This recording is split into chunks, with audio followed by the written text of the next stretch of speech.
Heterogametliyə malik diploid, ikievli çiçəkli bitkinin erkək heterogamet olsun özdə, bitkinin cinsi çoxalması prosesində cinsi çoxalması deyir, mərkəzi hüceyrənin mayalanmasında X xromosomu daşıyan sperm iştirak edibdir.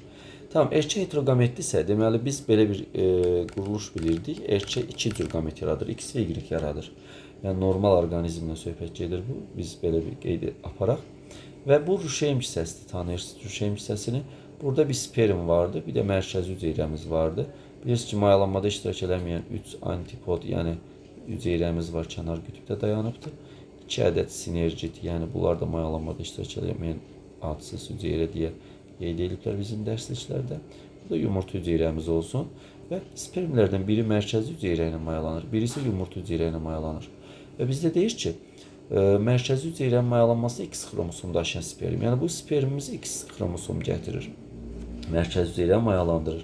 Bu X gətirirsə, bu birisi də X gətirəcəkdir. Niyə? Çünki bunlar bilirsiniz ki, erkək gametin yaranmasında mikrosporlara X düşübsə, təbiidir ki, onun hamısı X olacaqdır. Y yoxdur.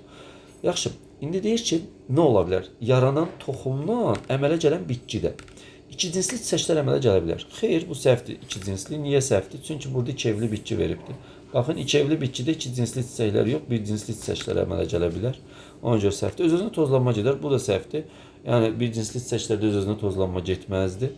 Tozluq dənəsi əmələ gələr. Tozluq dənəsi, deməli, biz belə deyirik ki, toxumu əkirik, tozluq dənəsi yaransın.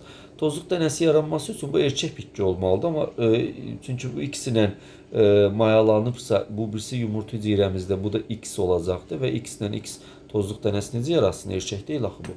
Olmaz. Ruşeym hissəsi formalaşar. Ruşeym hissəsi formalaşar, düzdür bu. Çünki bu dişi bitki olacaqdır. Tozluq borusu əmələ gələr. Bəli, dişin üstündə tozluq borusu da yarana bilər. Ona görə düzgün cavab 4 və 5 olacaqdır.